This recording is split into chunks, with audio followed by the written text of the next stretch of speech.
Heprem TV mga kabasketball nagbabalik. Ang katapatan mga kabasketball ay isang dying art sa NBA ngayon. Sa mga free agency moves, mga trades at mga superstar na nakikipagtagpo sa mga record rates, bihira lang makita mga kabasketball na ang mga players na manatiling nakatuon sa isang prangkisa. Ngunit for a select few mga kabasketball, ang katapatan ay hindi lamang isang talking point, ito ay isang pagtukoy ng bahagi ng kanilang legacy. Mula sa mga MVP mga kabasketball na tumanggi na habulin ang mas malaking markets sa mga batang star na resisting the urge to force their way out, ang mga players na itong mga kabasketball ay tumatayo sa pamamagitan ng mga playoff heartbreaks, pagbabago sa roster, at kahit na muling pag-rebuilds. Naihatid na nila ang mga championships or hinahabol pa rin ang unang ring, ang kanilang katapatan ay sets them apart sa isang liga na binuo sa constant change. Number 5 si Trae Young mga kabasketball, 7 taon kasama ang Hawks. Ang karera ni Trae Young mga kabasketball ay walang turbulence, ngunit nanatili siyang nakatuon sa prangkisa na nag-trade sa kanya sa draft night noong 2018. Mula noon, siya ay naging isa sa mga NBA Premier Offensive Weapons na may kakayahang mag-takeover ng isang laro.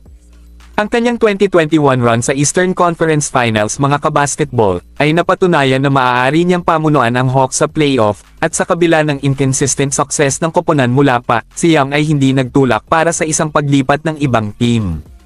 Ang nagpapatuloy sa kanyang katapatan mga kabasketball ay kung paano niya na-weathered ang mga shake-up ng front office, mga pagbabago sa coaching, at mga trade rumors, without wavering sa kanyang commitment sa Atlanta.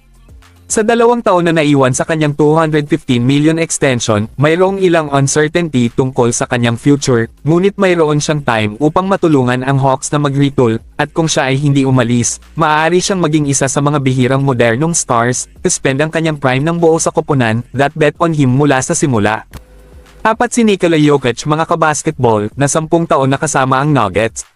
Si Nikola Jokic mga kabasketball ay naging embodiment of stability sa Denver, at ang kanyang katapatan sa prangkisa na nag-draft sa kanya ay hindi kailanman nag-aalinlangan. Napili siya sa ika-41st pick noong 2014, si Jokic ay lumago mula sa isang little-known second-round prospect sa isa sa mga pinaka-dominant at unique big man sa history ng NBA. Kasabay nito, dinala niya ang Nuggets mga kabasketball ng kanilang kauna-unahan na kampyonato noong 2023, na nagkolekta ng 3 parangal ng MVP, at sinimulan ang kanyang sarili bilang isa sa mga greatest passing centers.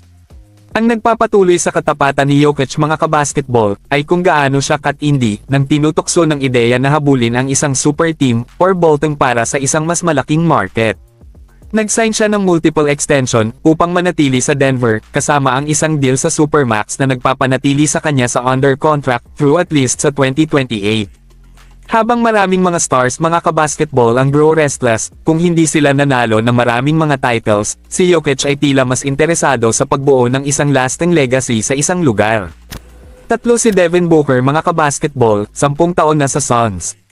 Mula nang may draft siya sa ika-13th overall noong 2015, si Devin Booker mga kabasketball ay naging pundasyon ng Phoenix Suns. Through years of losing seasons, mga roster instability, at pagbabago sa coaching, hindi hiniling ni Booker ang isang trade mga kabasketball, or hinted na umalis. Sa halip, he embraced the challenge ng pag-rebuild ng Suns back sa isang contender, manatiling patient, habang natagpuan ng front office ang right pieces sa paligid niya. Ang kanyang katapatan ay rewarded noong 2021 nang gawin ng Phoenix ang kauna-unahan nitong NBA Finals appearance sa halos 3 dekada. Kahit na ang mga stars tulad nina. Habang ang mga big market teams ay patuloy na umiikot mga kabasketball, umaasa na maakit siya, si Giannis mga kabasketball has repeatedly doubled down ang kanyang commitment sa Bucks. Pumirma siya ng 5-year Supermax extension noong 2020 na sinundan ng 3-year mga kabasketball, $177 million extension noong 2023 na pinapanatili siya sa ilalim ng kontrata sa pamamagitan ng hindi bababa sa 2027. Kahit na ang roster ay dumaan sa mga makabuluhang pagbabago, kasama na ang pag-alis ni Damian Lillard, si Giannis ay nanatili sa Bucks na tinutukoy na makipag-compete para sa isa pang title sa lungsod na nag-draft sa kanya. Ang number 1 mga kabasketball ay si Stephen Curry, 16 na taon kasama ang Warriors. Si Stephen Curry ay hindi lamang ang mukha ng Golden State Warriors, siya ang arkitekto ng kanilang modern dynasty.